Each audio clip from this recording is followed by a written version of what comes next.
I'd like to introduce our panel. I'll start at the end with Leo, who is from Ogilvy PR Worldwide. And in 2006, he co-founded RMM, a digital communications consultancy, with clients including Sony CE Europe, Discovery Channel, Buckingham Palace, Baileys and Johnny Walker. Nice brands. And prior to that, he held various director positions at Tonic Design, Lateral, and Haymarket Publishing. He's had an education in architecture, which has given him a foundation in lateral problem solving, using role-playing and design as analytical tools. And he maintains his interest in design by writing regularly for design publications. So it's all very good that we're at the Design Council, I guess. Okay, sitting right next to Leo is Elaine Werry, who is co-founder and vice president of products at Meebo. Now, hands up if any of you use Meebo. Okay, well, you're going to learn a lot today then. I'm sure we'll all be using it by the end of the day. So Meebo is one of the web's fastest growing consumer internet companies, and it's very big in the States, so I'm sure that means it will be big here at some point. It's currently got about 170 million people using it. Okay, fantastic. So people use Meebo to share and connect with friends online, and Elaine heads up the web product management and user experience teams and designs the look and feel of all Meebo's products. And Elaine, along with her college friends, Seth Sternberg and Sandy Jen, started Meebo in 2005 to connect people to their friends across the web. She authored Meebo's initial JavaScript framework, so she's a female developer, which is fantastic. She did that 5 years ago and has been the driving force behind product development such as Meebo Messenger, Meebo Mobile, and the Meebo Bar. She's a classically trained violinist and graduated from Stanford University with a degree in symbolic systems and a concentration in human-computer interaction. What's a concentration? That sounds very strange. Special concentration. Okay, and there's a lot of other interesting stuff about Elaine, like involving goats and chickens, but we might get onto that later on. And then finally, on my right here is Kim Fora. He's marketing manager at GIFCAF. Does anyone here use GIFCAF?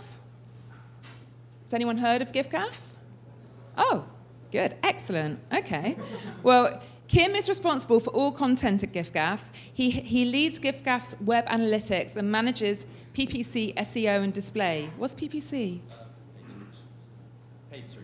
Paid search, okay. He does his best to satisfy the GIFCAF community by improving site usability and leading projects inspired by their members. He's originally from Barcelona and studied at, is it ESADE Business School? Or ESADE Business School. And before GIFCAF, he worked as a brand manager at PepsiCo for 3.5 years, managing local brands in Spain. He's fascinated about online businesses and has always been involved with online projects. And he once got to the final round of an Elvis Presley impersonation contest. I got that one. Okay, so great. Without further ado, Elaine is going to do a short talk about the social web, which is going to kick us off, and then we're going to have some comments from Leo and from Kim, and then open up to questions from the floor. So also, if you've got some questions right after Elaine's presentation, I'll sort of open up for questions then. Okay. Yay. Thank you, Jemima, for those lovely introductions again. So that was perfect. And by the raise of hands, I just wanted to give a quick introduction into what Meebo is.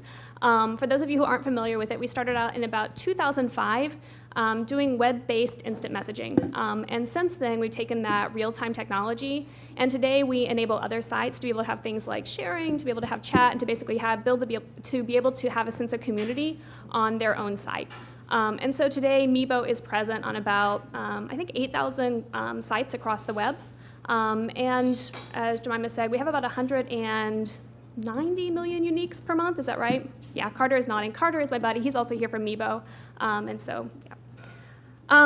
So I just wanted to talk today about the exciting future of the social web. And when we think of social media, we think of the obvious. A place to see our friends' vacation photos, tweeting Happy New Year's to 200 followers just as the ball drops, or scanning reviews from previous coffee shop patrons on our phone before even stepping in the door. However, social media's potential extends beyond friend list, followers, like and dislike, and aggregate information. Social media has changed the way we communicate. We have seen its power as it reshaped politics in the US 2008 presidential election, provoked the WikiLeaks controversy, and allowed people to stand up in Egypt and Tunisia and grab recent international headlines. It is easy to assume that we've seen all that's possible with social media, but with the social web of today, we have only scratched the surface. And to illustrate this, let me share with you two personal anecdotes. So the first one. So each summer as a kid, I would visit my grandmother for weeks in Mineola, Texas. And if you haven't heard of Mineola, Texas, people in the United States have not heard of Mineola, Texas either. It has a population of about 5,000. Each morning before it got too hot, and while my grandmother was still washing breakfast dishes, I'd walk down the local road to the Mineola Rock Shop. For about $2, I could pick a small geode, and Wayne, the shop owner, would saw it open for me. I went there every morning, and after a few days, Wayne even started saving me his most promising geode and letting me know when his next pile was coming in. And after even more time, Wayne saw me sorting the rock bin, and he asked me if I wanted a job. And as a 12-year-old, I was so flattered, and that was actually my first job offer. Now, I tell this story because it illustrates something that I think is still missing from the web. Wayne had many customers in Mineola, but he identified a 12-year-old from his other patrons. And with time, he started tailoring his rock shop's experience to my morning visit. And eventually, he even offered me a title that to a 12-year-old meant the world and was all I talked about for days. Now today, I could visit an online rock shop every day for years, and I would still never be more than an email address or a face on a fan page. I know that people like Wayne exist behind the websites I visit each day, whether it's my favorite news source, a textile designer from Chile, or scanning TechCrunch headlines. I know there are reporters, artists, and teams behind each of these sites, but I don't have a way of connecting with these groups the same way that I did with Wayne.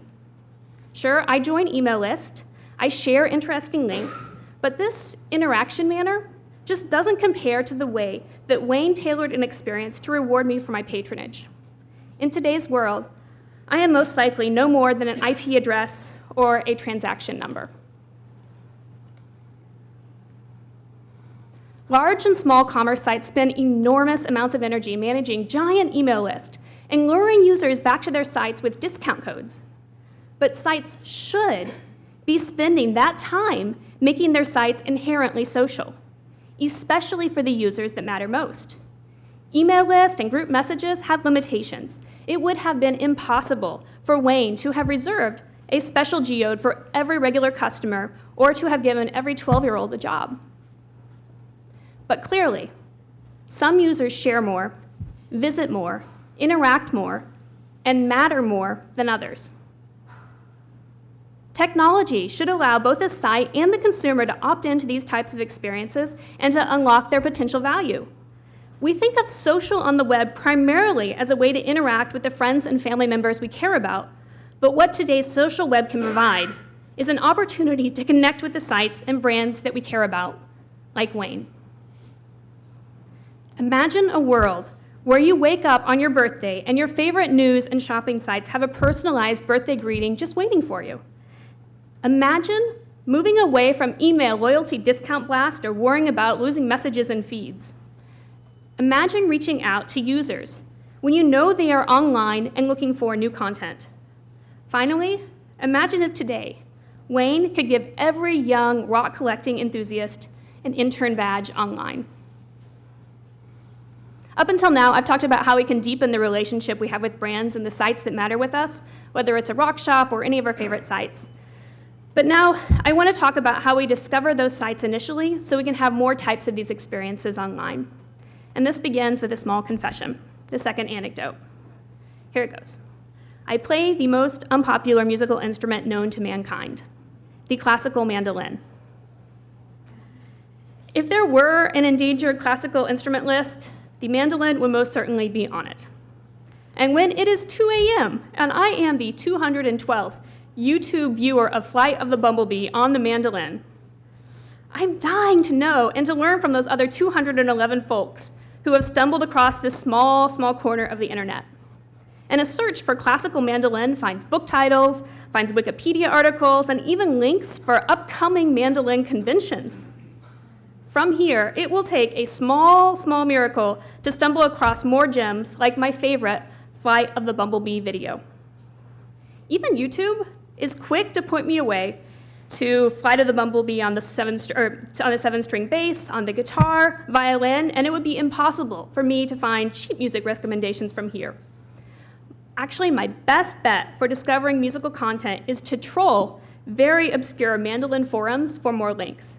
And given how much content I know is online, this strikes me as very odd. So even though my musical interest is obscure, I know that I am not alone in my search for interesting content.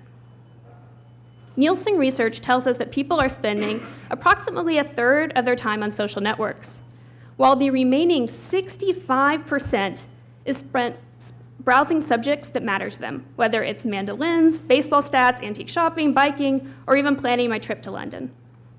Browsing by interest represents a huge part of people's everyday online lives, and yet beyond search engines and blog readers, there are surprisingly few springboards for this activity.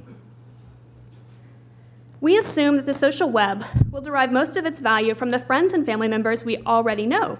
For most of us, our close online communities consist of about 200 individuals spread across siloed networks.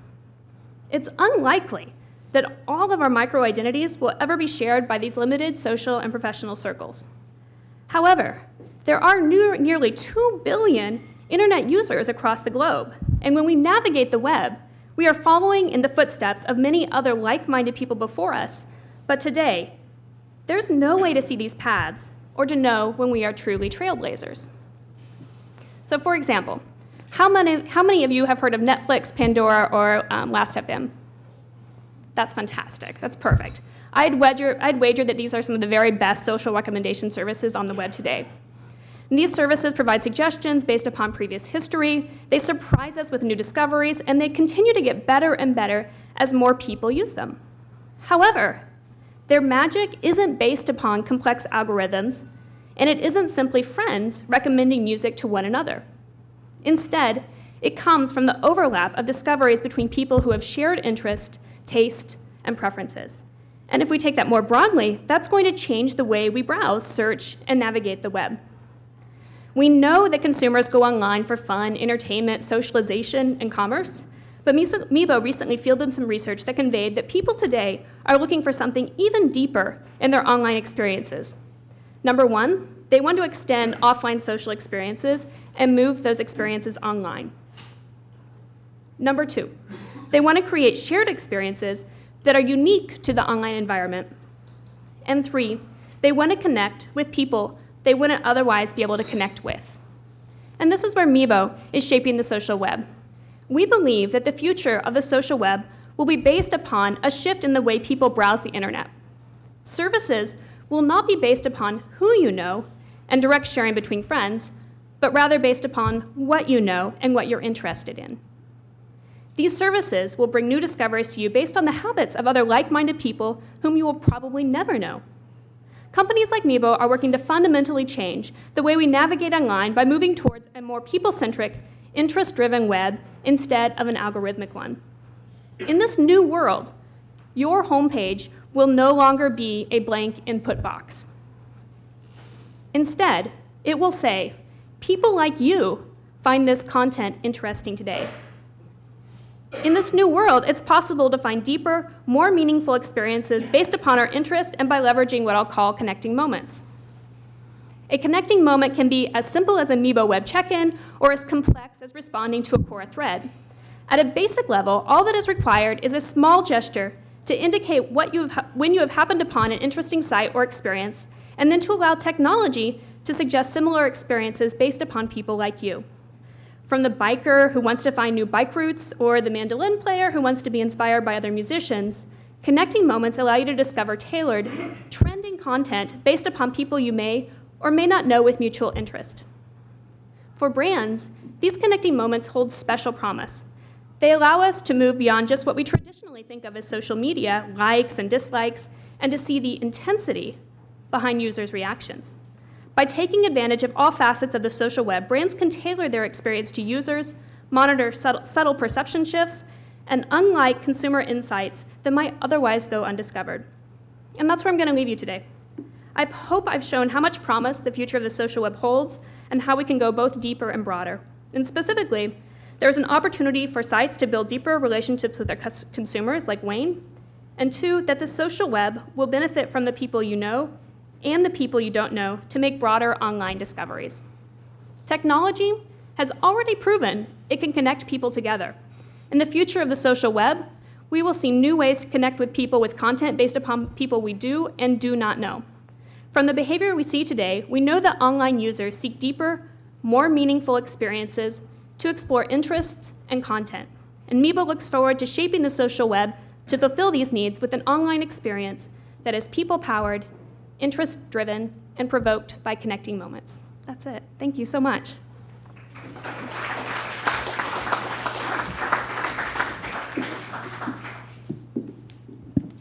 That's great. Thanks, Elaine. And do we have any questions? Oh, okay. Simon, can you get the mic to this guy? Oh, thank you. Who has a question? Ray, John? You were talking about extending online relationship or offline relationships to online. What about in the other direction? Did you have any? Experiences that you have online and bringing them offline? Yes. Can you give me an example of what you're thinking, just so I I don't know, live events or something like this. Oh, I see. Yeah, absolutely. I think that gets into a lot of the things that we're doing mobile right now, and just the ability to be able to do things like checking in. And then certainly when Oh, sorry. Not doing my job. no problem. Okay, sorry. What was your name again? Todd. Absolutely. So when it comes to, I think it goes both ways. So you can have experiences that are online and then be able to bring them offline, or offline and be able to bring them online. And especially for offline, then you're probably going to be thinking about things like geo, probably about live events, things that are happening at that moment, and then be able to bring that on to online to be able to tell your friends or be able to tell your community, hey, this is what I'm participating in. And then when it comes to online experiences and bringing them offline, it's usually, hey, I'm talking with my best friend. I saw this site. I want to be able to share it with you right now, and then to be able to bring that kind of digital life into your real world social life as well.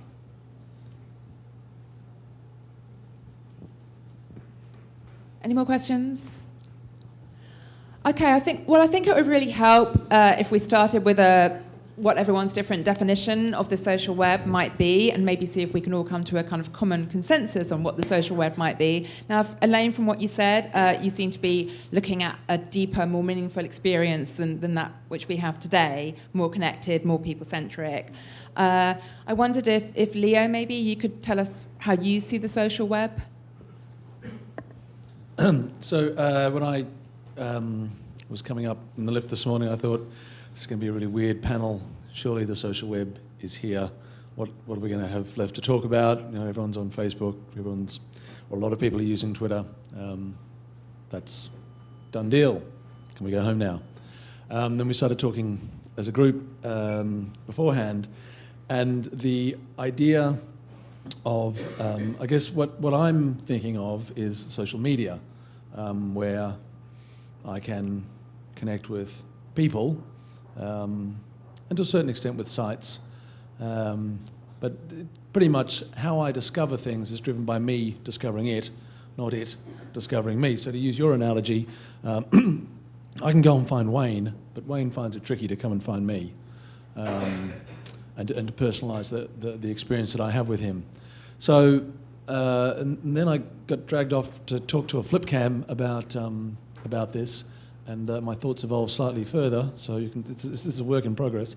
We were talking about if the web as it exists now, and you kind of have to fall back on these sort of hackneyed descriptions, because this is really amorphous kind of subject, and these are very intangible concepts. But if the web now is what could loosely be known as Web 2.0, that's, it has enabled social media, then Web 3.0 is this idea of the semantic web, or a web that is knows you.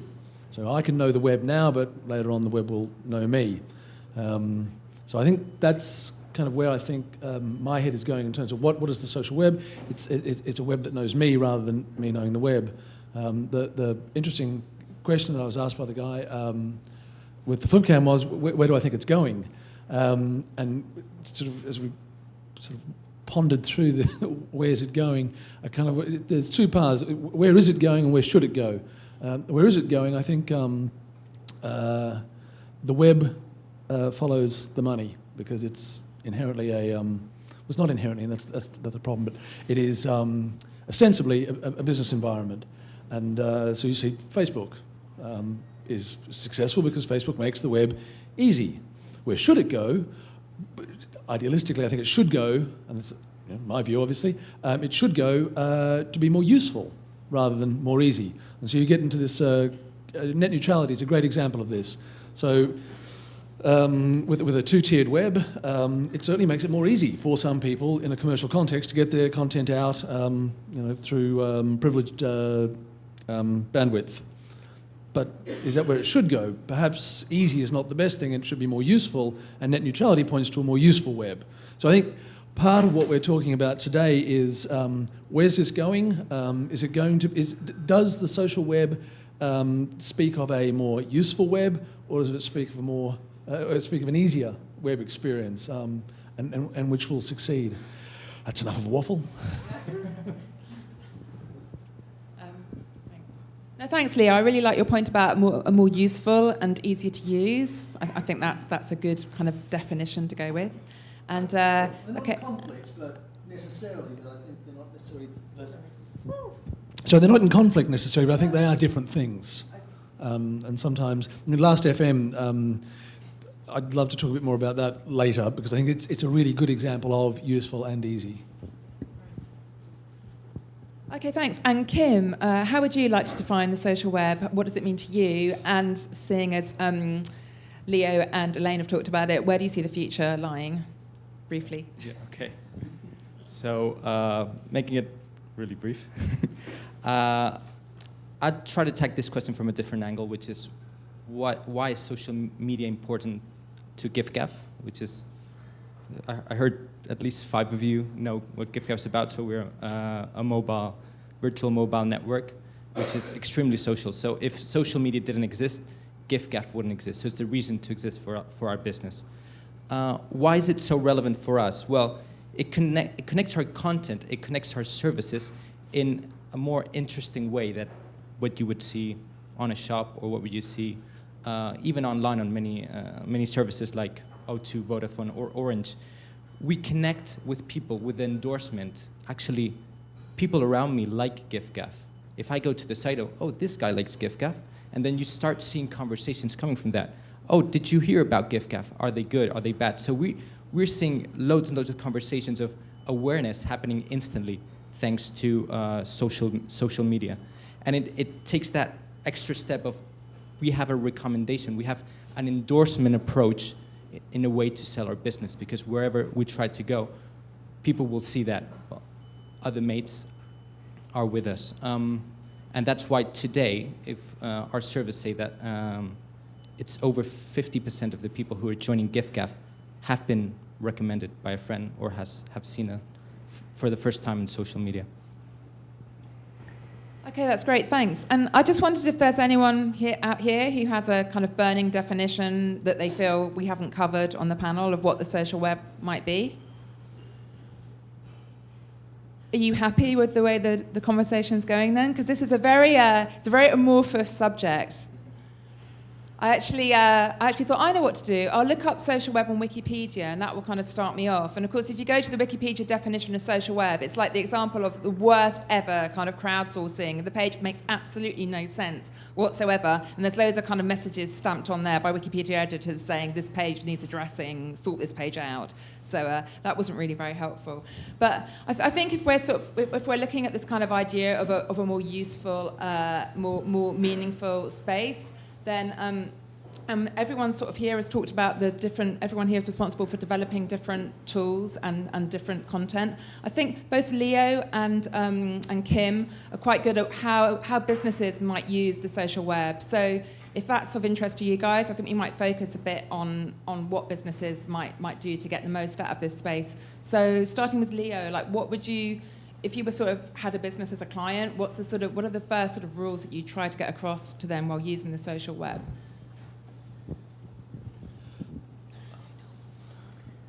Okay. So, I think based on the definition that we are kind of coalescing around, I don't know if the social web is here. I suppose in terms of, so I work for I'm a social media kind of strategist for a PR agency. So we sit inside an ad agency. So we're in the marketing business. So my job is to try and get my clients' content in front of people who are interested in it. That's box ticked, well done. In terms of, so I'm trying to help Wayne get to you. And in terms of doing that, social CRM, is anyone familiar with this as a kind of an idea, social CRM? I think that is sort of, that's kind of the objective there is, I know that you are interested in X. I know that you have visited my site Y number of times because I'm cookied you. I know that you've looked at this sort of content. I should deliver an email to you like this, or I should tweet you with an offer like this. I should connect with you on Facebook in this way. So I think for a business to explicitly connect with a user and present them with content and offers and things that they're interested in is possible. It's a very nascent kind of field, but you know the discipline of CRM, customer relationship management, how do I look after my customers and do that in a way that's automated and scalable, has existed for a very long time. To bring that into a social media context, it is, social media is another way of connecting with a customer or potential customer. Put that in a database, put some fields beside it, filter it, segment it, understand it better, and send them offers. So, it's doable. It's not necessarily cheap, but there are, you can buy packages. We were looking at BuzzStream the other day. Really nice for tracking, segmenting, and connecting with users via social media. So it's doable, completely doable. I think what we're talking about is a web that doesn't need an explicit service, but that is more like Last.fm, that has the ability baked into it to learn about you, but also have you learn about yourself and your interests through other people who share those interests.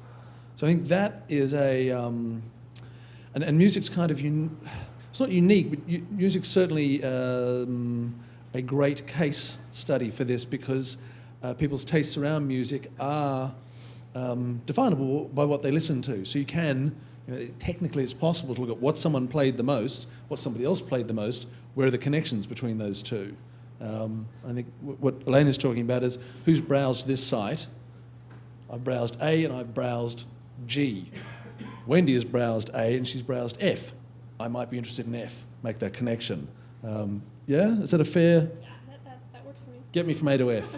And I think that is not necessarily something you advise a business on. That's more of that is a business. Yeah. Okay. Yeah, can I just give a few words on that? That would be great. Of course, every business is going to be different. But one thing is that the web tends to reinvent itself every 2 years. And so maybe 2 years ago, we were just starting to stumble upon social media and the idea of what it is, and whether that's sharing or whether that's making really good recommendations, being able to do things like, dislike. And now 2 years later, we're really starting to see, hey, what are the limitations of this medium? And so every business is going to be different. They're all going to have different needs. But I think we have discovered a few guidelines for ways we can make that a compelling user experience. And so specifically, when we're thinking about likes, dislikes, and it doesn't matter what the service is, but just in general, we've learned a few things from looking at how people are using it. And so one of the things that's hard about that is that likes and dislikes, it's very binary, right? It never gives you a sense of how much a person likes or dislikes. If I went like a bit. Like a what? Like a bit. A beard. Okay. No, Yes. like a bit. Or like, Yes, absolutely. Like a lot. Like a bit. Absolutely. Absolutely. And I mean, if I went around the world just liking and disliking things, right, it would just be a very, very odd experience. And we all have different, very subtle, nuanced reactions to things that like and dislike just doesn't capture it. The second thing is that you want to be able to use the behavior that people are doing every single day. The more naturally you can leverage people's the way that people are going about their online activities and hook into that directly, the better. So for instance, recommendations, there are some people who love to write recommendations. They'll write them all day long. That's great. But for the majority of us, that's something where we have to go out of our ways to be able to create a long, tailored, interesting thing that's just not going to happen unless we are really, really incentivized to do that. And then the third thing is being able to capture that type of behavior in its natural context. And so by that, I mean that all of these social interactions right now happen in siloed areas of the web. They happen in one little place where you can have your social experience here, here, here. But there's really no way to be able to take that sense of socialness and be able to take it with all the websites that you visit. So just as Meebo, that's something that we're just thinking very, very deeply about. How can we be able to take advantage of social and make the web more inherently social, as opposed to depending upon these different networks to do it in these different spots? Yeah, okay, Kim, thanks a lot, Elaine. And Kim, do you want to say a few words? Because I know you had some very specific ideas about how a business could become more social using the tools that are out there.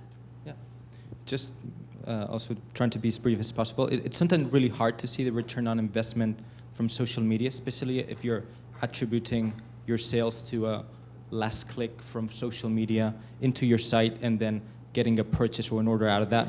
That gets really tricky many times, but sometimes it's worth seeing things from a bit different angles. Having a like button, for example, on your homepage, it's really simple to do. A developer could do that in probably 30 minutes.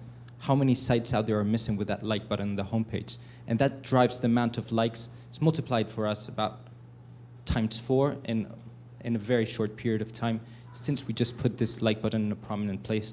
Actually, not on our homepage, are all the pages of our site.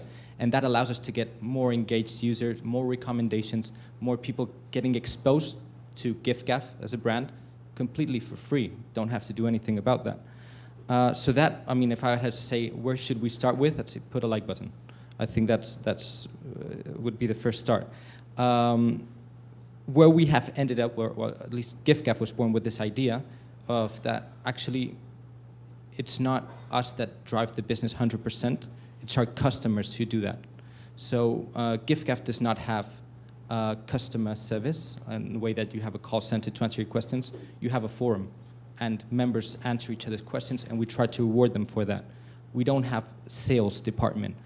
Our business is on SIM cards, so if I get a SIM card to another member, he will get £5 credit, and I'll get £5 cash. So this sort of incentives help to drive all the social business. If you look at an angle of how to utilize your own customers via social to make the business grow, I think that's one of the paths to follow.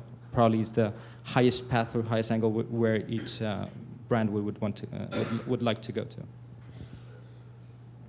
Okay, well, I think that's really interesting. I mean, obviously, Elaine, you sort of say you find the like and unlike very binary, and I think that's good, and I tweeted that actually because I haven't heard anyone say that before, and it's quite a nice point because I struggled with it for a long time. But I think from where you're coming from, Kim, it's as a small business, it is a useful tool because one of the real problems we have with the social web, and one of the problems of this discussion is it's so bloody hard to define. So if you have anything that kind of helps you measure in any way, then I think from a business that is useful. I think from a user point of view, then you don't give a toss about measurement, so it's not so relevant. I think I'm a bit aware of you guys just sitting there thinking, oh man, why did I get up early this morning, or whatever it is you're thinking. So I'd just like to know from the audience, like how many of you work for a big company, are employed full-time in a big company? Okay, a small number, and I'm sure your bosses are happy you're here today, right? So that's all good. And how many have run your own business or work for a small startup type company? Okay, good. And then just freelance, floating people? Okay. NGOs, yes, sorry. Okay. Oh. Oh, so where do okay? So where do you work? Medium size and sort of SME. SME. Okay. All right. How many people work for SMEs? Okay, it's probably a bit of an overlap here. And then so I know, but let's not. We're already trying to discuss the social web. So if we get too bogged down defining what an SME is, we might be here all day. And then some other people work for third sector companies. Okay, that's interesting. So can you just sort of throw out a few ideas of what you think this social thing might be? I mean, what do you want to know about? Do you want to know about the business proposition, or do you want to know about it more from a user point of view?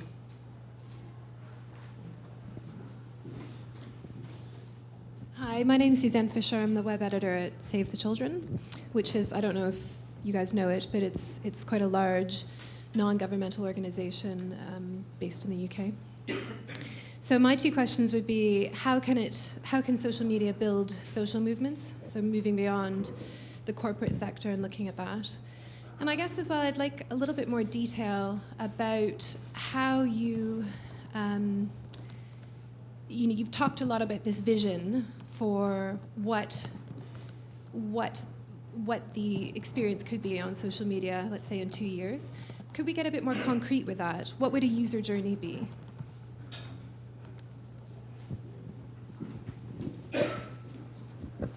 That's great, thank you.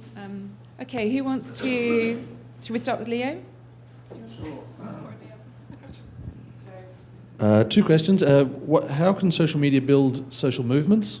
Did I get that correctly? And what would a user journey be? Sorry? Sorry, I think the second question is a little broader, but I'm just using that as an example. Got you. Like, what does this look like, this future of the web? How does social media build social movements? I mean, I don't think it does. I think social movements use social media. It is I'm fond of saying, social media is not a strategy. It's a way of doing things. So if you look at what's happening in the Middle East at the moment, a lot of that is facilitated by social media. They're not pissed off because social media made them pissed off. They're pissed off because you've got a higher, fantastic stat in the FT on the weekend. You are more likely to be unemployed with an education in Egypt than without, by about 2 or 3%. I mean, I'd be pissed off. So the social movement wasn't, social media didn't make that happen, but Twitter is a fantastic way of quickly communicating that and facilitating that. And you see that in lots of instances. Are you familiar with Ushahidi? Ushahidi's an aggregator of social messages that are communicated via Twitter and SMS, and it pulls them together, and you can get a real-time map of what a situation is. It was used in electoral monitoring in Uganda and most famously in Haiti to work out where people were and what issues they had. So again, that's not, it's a tool that facilitates the aggregation of people's information. Social media is technology. Social movements are, us doing things. So I don't think it builds them. I think it can facilitate them. And maybe that's a good jumping off point for others. I'm happy to take it. All right, so building social movements, I think that's a great question. And right now, if you're just looking online and you're trying to develop people who have similar passions as you or similar, it's really hard to do. It's hard to find people who are as passionate about a cause as you are.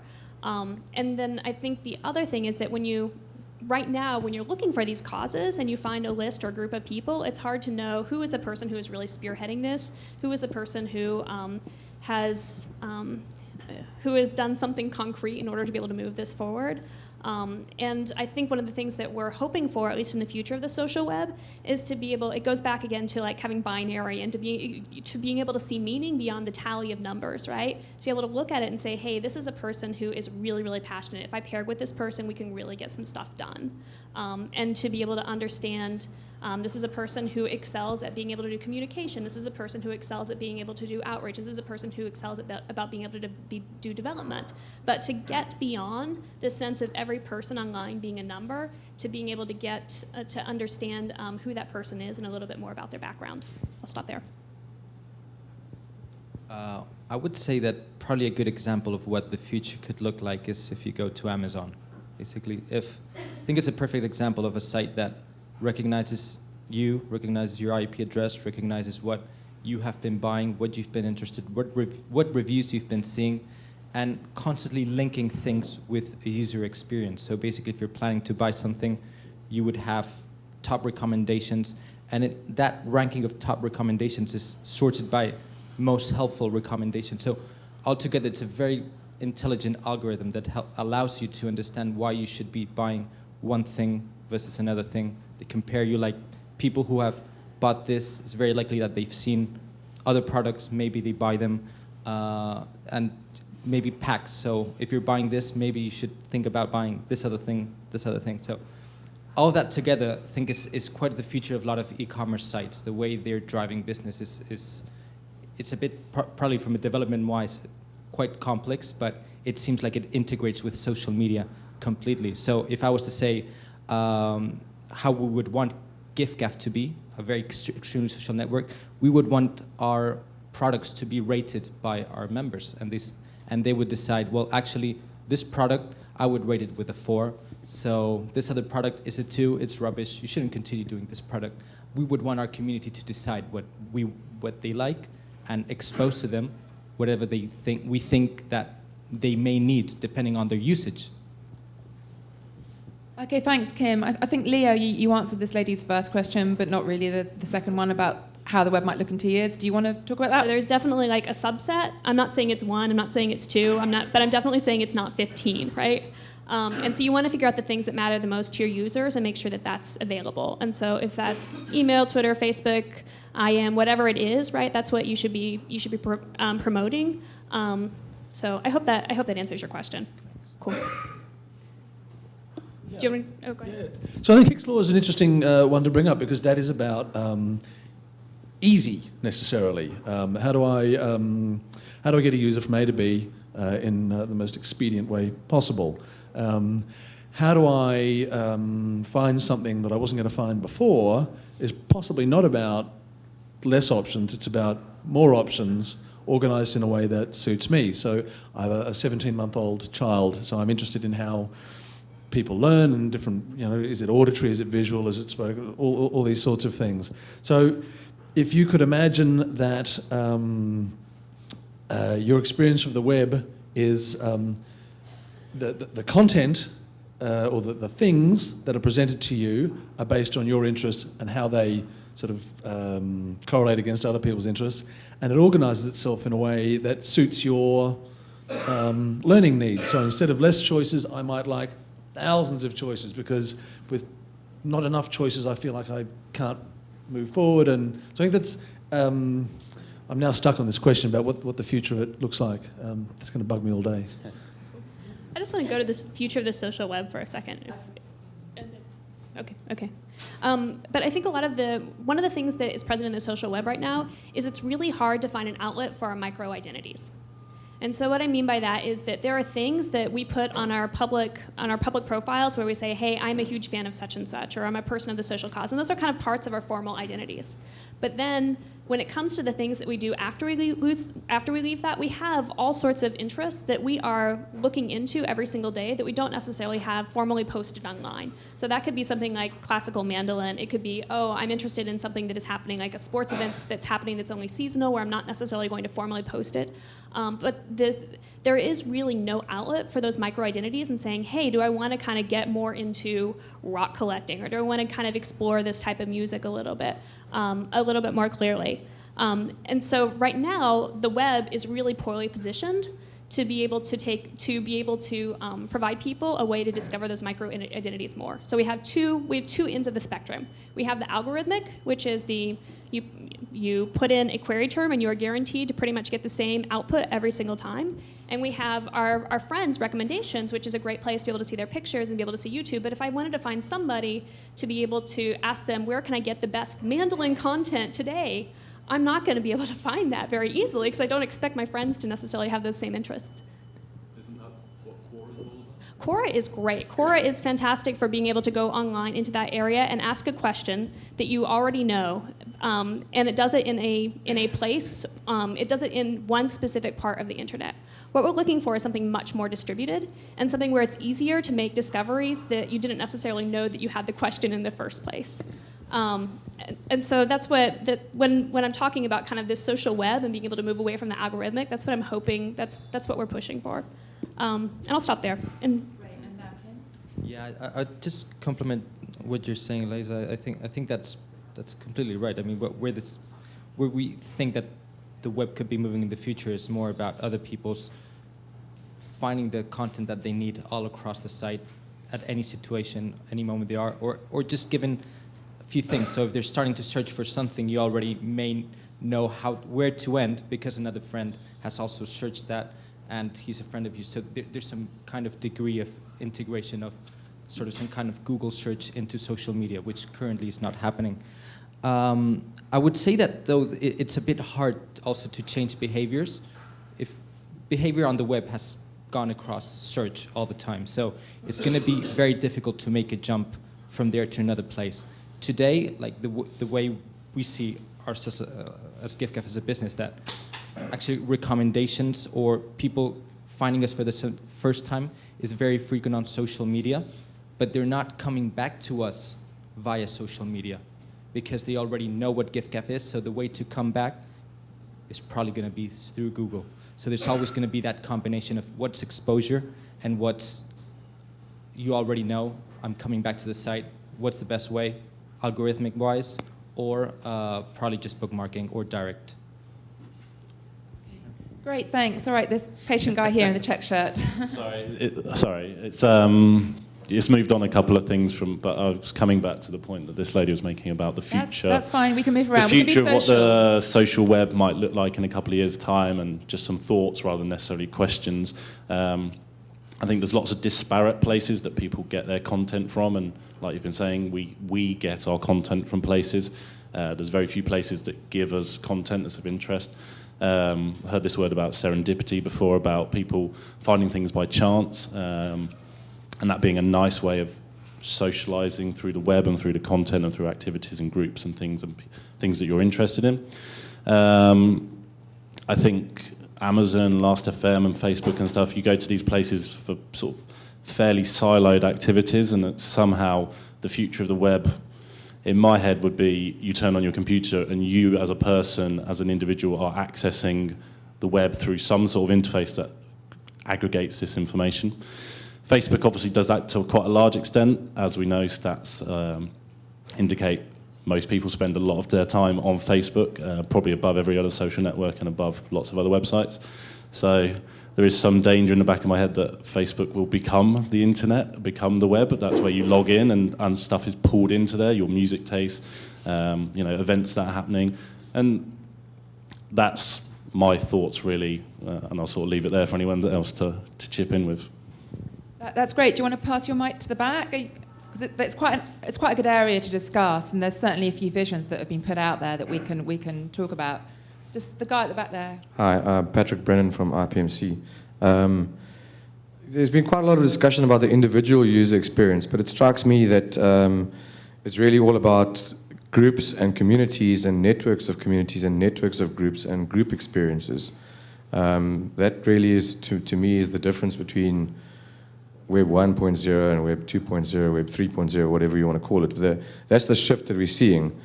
I'd be interested in your comments on where that's going and where you see the trend there. Okay, great, thanks. I think we've actually, while the discussion's been going on, I've been looking at tweets, and one thing that's been retweeted quite a bit was Elaine's comment about how the web fundamentally changes every 2 years. So I think we can sort of talk a bit about that, about which stage we're at now. Are we kind of on a change or about to go through a change in another year? But also, what's quite interesting, I think, is maybe we should bring in this. Who read the article last year by Chris Anderson and his colleague at Wired, entitled "The Web is Dead, Long Live the Internet"? Did anyone see that?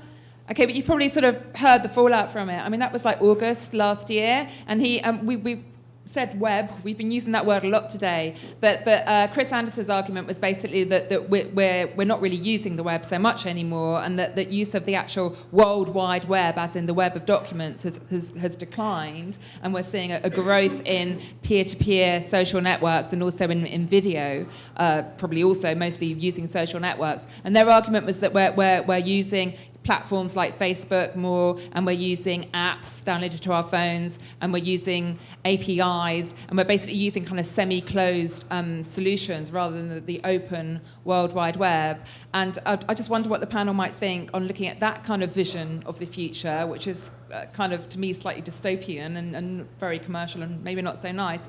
And then the Tim Berners-Lee vision of which I think we seem a bit more in favour of, this kind of semantic web.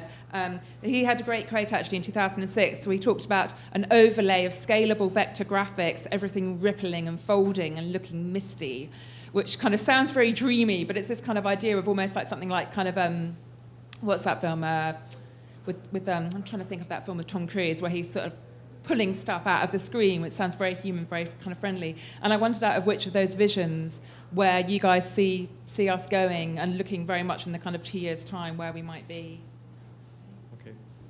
Sure. Yeah, that's a great question. And I think it all goes back to when the web was initially conceived. I'll try and make this kind of brief. But when the web was initially conceived, it was borrowing the metaphor of a book. So initially, we had all of this content online, and we wanted to be able to, or we didn't have, we had all of these needs that we wanted to be able to put online and to be able to have, whether it's maps, whether it's content, directories, et cetera. And we literally took the metaphor of a book, and we made it so we had back and forth pages, the idea of scrolling, et cetera. And we brought, and it made a lot of sense. And if you're just looking at the way that the web has developed, to throw another thing out there, I don't know how many of you are familiar with Maslow's hierarchy of needs, right? If you look at it, the web has really evolved in a similar fashion. So we started out with a lot of need for safety, for utility, to be able to get kind of the basics online, right? And then if you look at it, then we had this need to be able to have social belonging. And I think that's where we are right now, where we have this sense of who am I connected to in my professional circles and my social circles, et cetera. And then when you start, I think Maslow has 5 different levels, is that right? People who are familiar with Maslow more than I am, yeah. And then when you get to the kind of the highest one, it's more about being able to have these very deep, satisfying experiences that don't necessarily depend upon having external validation, right? And so it doesn't surprise me right now. We've developed a web where we can connect with people pretty easily, but we still, what we haven't really solved, what would be a deeply satisfying experience online? What would be the equivalent of going on vacation, but doing that in an online environment, right? And so as we're looking at the web and we're seeing it being pulled by interest-driven activities, that doesn't surprise me because those are the things that are very, very gratifying for ourselves as individuals. It's more about like kind of self-actualization and being able to fulfill who we are. One other thing. The future of the web. The web is amazing. I'm a huge web advocate in terms of like, is it going to be app, is it going to be whatever, but we're still tied to a book metaphor. And if you're looking at what apps and everything, they're doing a really great job trying to figure out how the web should develop. But I think in the end, the web is definitely going to be the way of the future. That's it. Thank you. Right, lots of things flying around now. The counterpoint to Maslow's hierarchy of needs is that actually all these needs are equal all the time, but we have different abilities to fulfill them. So, safety is a need all the time, and if you look at one of the great concerns around people using Facebook is safety and security. So it's not a need that goes away, it's a need that needs to be constantly met. And I think the web evolving, all these needs, you satisfy one, but it's at the cost of another. So quickly that becomes, back into the forefront. You mentioned Minority Report and the screen that you can grab on. I think these things are a fantastic example of how the interface changes the type of content you experience and how you experience it. So it's difficult to imagine. So I mentioned Flipboard before. Are people vaguely familiar with Flipboard? So it's a way of graphically presenting your RSS feed. So what is normally, if you use Google Reader, you get everything in this kind of dry text, and sometimes it pulls an image in. Flipboard pulls it into a really nice, design council friendly. It's all Helvetica, lovely clear primary colours and boxes, and it's really gorgeous from a design point of view, and just makes it a much more sort of haptic experience. You kind of swipe at your feeds rather than and so it makes reading RSS feeds in bed on a Sunday evening actually really pleasant, instead of the kind of thing you save up for Monday on the bus. So what you experience and how you experience it, I think, really is fundamentally affected by the interface. So one of the things we haven't discussed really is sort of hardware and how it's evolving. And I am getting somewhere. This kind of circles back to the thing about, is the web dead? Is it going to be experienced on devices? Is it about apps? Is it about, one of the clients I work for is Ford. Ford has a called Sync.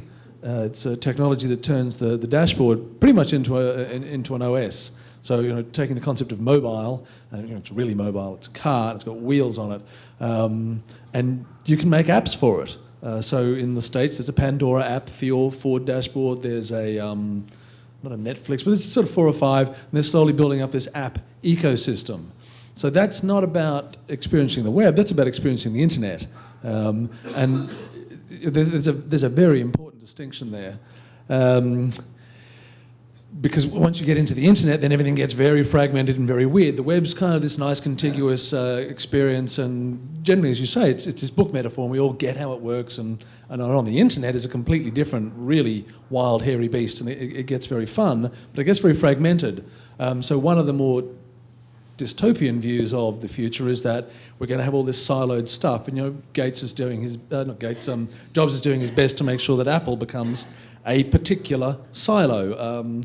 Facebook, for all of its, Facebook Connect and so on, is still, it uses Facebook markup language. It's a proprietary language. It's still it's a walled garden. We are getting into these kind of this sort of fragmented world. Actually, I really liked Anderson's article. I wrote a blog post on it, and I thought there were 4 threats and 4 opportunities based on this fragmentation. And I won't bore you with my asinine meanderings from a year ago, except one of them, which is, of the 4 opportunities, I said you need to build in sociability. And by that I didn't mean have a like button or use Facebook Connect or share this, add this app. What I meant was make stuff people want to share. And this kind of gets back to a really fundamental kind of basis of communications. Good stuff gets shared. Rubbish doesn't. If you want to share rubbish, you have to buy ad space. If you want to share good things, just pass it to someone. They'll pass it on because it's good. And I think I've got quite a utopian view of the web, which I think is the harder it gets to connect to people, the more they don't look at ads, the more they block things, the greater the impetus is on a brand or a content creator or a designer to make good things, because good things get shared. I think just one thing to add on what Leo's saying. I think also talking about the future of the web, one of the sort of visions that I've been perceiving from the room is about you going to your computer, you're turning the button on, and suddenly you see a dashboard full of things. That dashboard could be, for example, your bank balance, so how you're doing there. Maybe could be your credits on your mobile, that could be there too. Maybe it could be your friends or Twitter followers up there too. You could, as part of the dashboard, you could have maybe a warning telling you that your insurance is about to expire. You should be looking at that. Or many other things that actually you think, well, this is my day-to-day life, and the web could help me organize what I'm doing every day. And that's integrating everything from social to very extremely basic things, extremely basic businesses which are still not even online yet. So as part of the future, if we want this to occur, if we want tomorrow to be able, the web to manage absolutely everything we want, it's a big step forward, because that's saying, okay, these guys are going to have my bank details. These guys are going to have all my personal accounts. These guys are going to have absolutely everything. So it's a bit of a frightening step, which is probably what is holding that jump back. And at the other side, it's a big jump from developer side for lots of businesses to open their APIs, open their security, so everyone can mess around with your code. Everyone can pull up stuff in the way they think, well, it should be pulled out this way, not this way. You're forcing me to pull it out. And that's, I think, from both angles is one of the challenges for the next years. Okay, great, thanks. Have we got any more questions? Okay, can you pass the mic around, please? Yeah, at the front first and then the back. Just a quick one, as we were talking about interfaces and apps and the future of the web. Apps versus open websites and other forms of content. Well, I think we kind of covered that, didn't we? Well, Elaine, you said that you thought apps wouldn't take over from the web. I think they'll definitely have their place. And when I said that the web is a book metaphor, I didn't mean that it has to stay that way. We've already seen it kind of starting to allow people to have experiences where it's not necessarily on page, but it's by state, right? So how do apps lend themselves to being social in the future? Is that I think easy? Is that? Yeah, I don't think that has been a nut that has been cracked quite yet, but I think it is about to be, and that's really exciting. Yeah, I think it gets back to this easy versus useful. A brand manager wants their brand to be locked down and experience all controlled, and because they're still thinking very much in a, I'm the brand, I'll tell you how it is. That's an app. That's lovely. It gets checked by Apple and it's in there. No one can mess with it. App's great, easy. Useful? Not necessarily. Take all of your information, put it into a giant accessible Excel spreadsheet, which is essentially what an API is, and let people go and mess with it. Useful, absolutely. But easy for a brand to do or an organization to do? No. Easy for a consumer to take and do stuff with? Not particularly. Has anyone here played with Yahoo Pipes? Yahoo Pipes is supposed to be the easy way to interface with APIs. Sweet Jesus, that did my head in. That was a weekend lost I'll never get back. And that's the easy way. So, this stuff is not easy to do, but is it useful? Absolutely.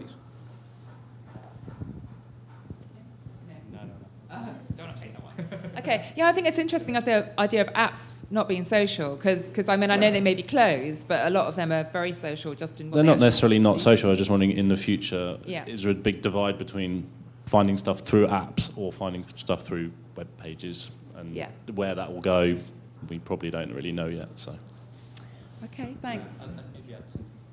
Oh, sorry, okay. Well, we're going to the back. Just a quick point. Yeah. So just what you're saying about apps.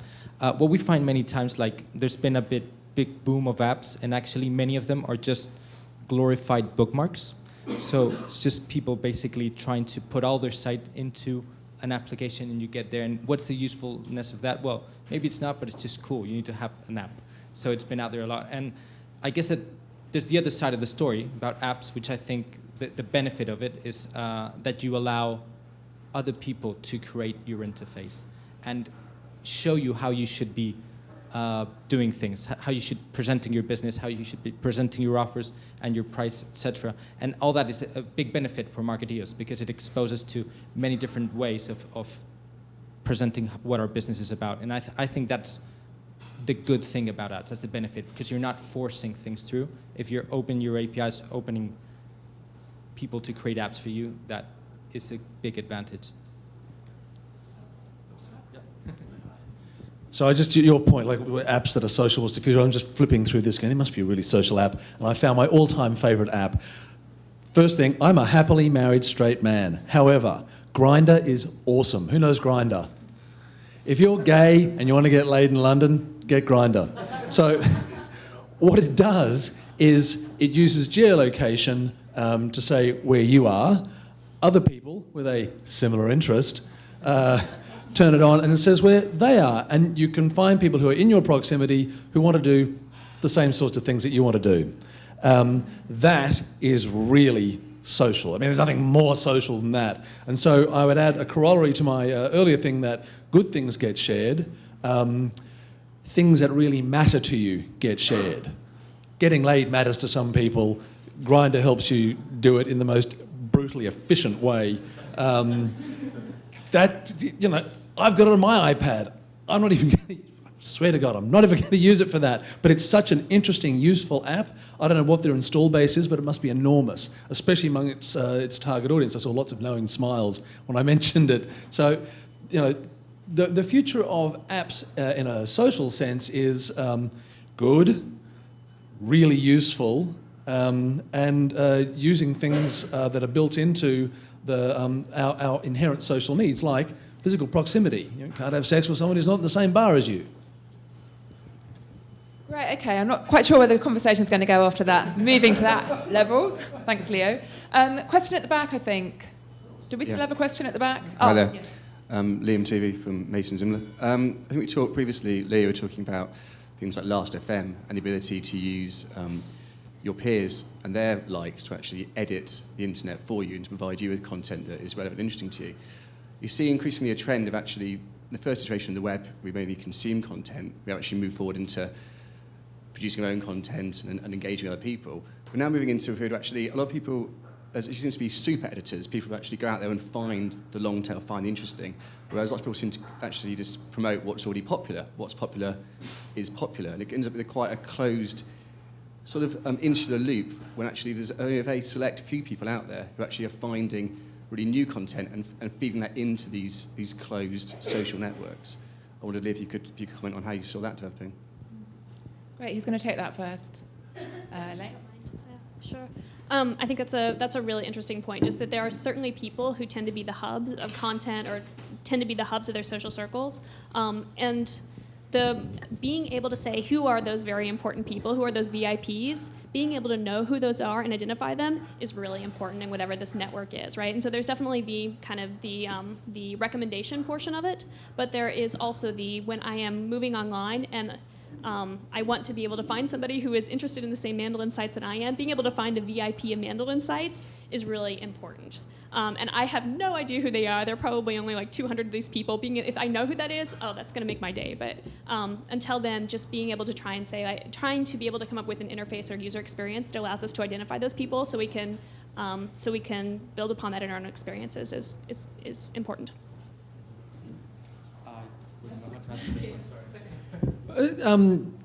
Really, really good question. And I think every time I go to retweet someone's link, that whole thing goes through my head. Am I adding to the noise or am I adding to the signal? Or creating a signal? You know, you're trying to get your signal to noise ratio, so you're more signal, less noise. And I think you look at someone who, I'm trying to think of someone in particular, Joy Ito, the guy from Technorati and all sorts of other things.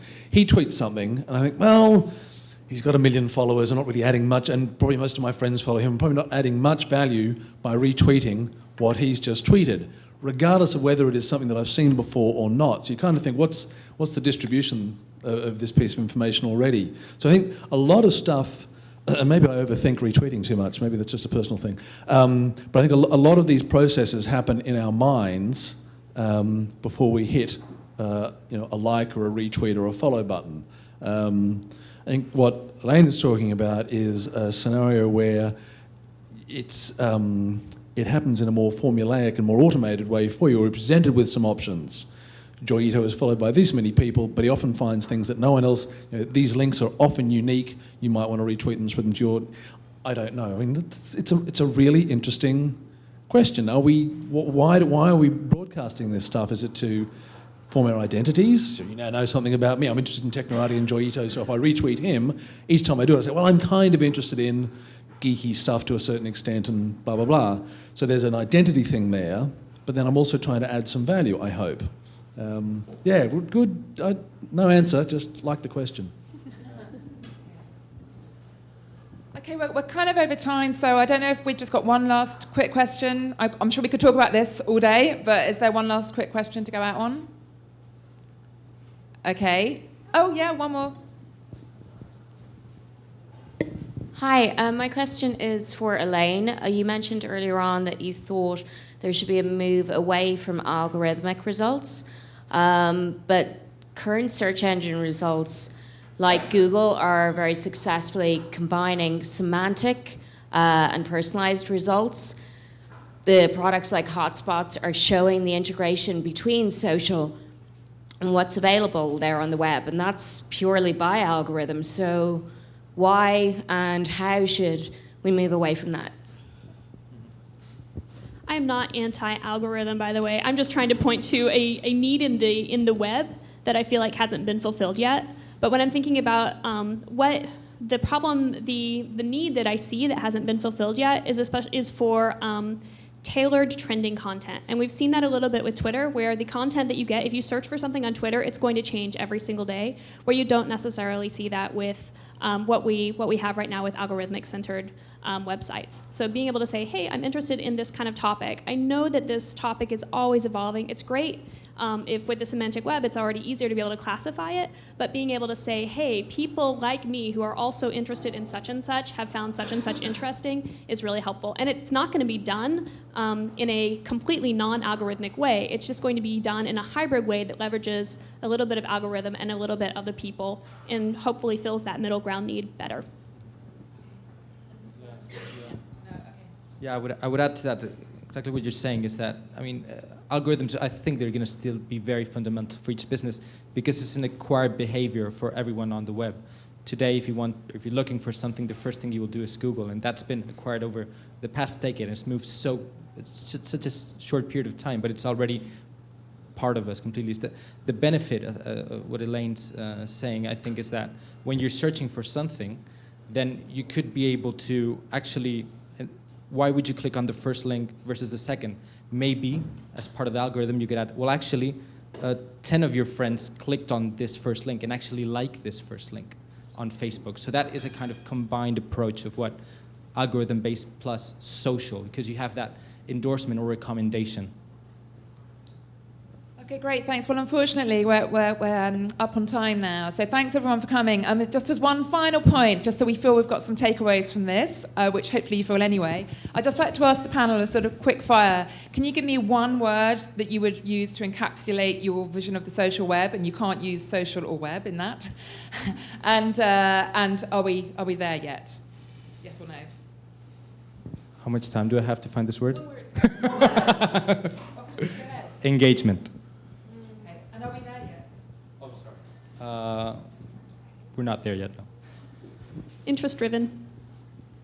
Are we there yet? No. Useful, no. Okay. Great. Thank you very much. Thank you for coming.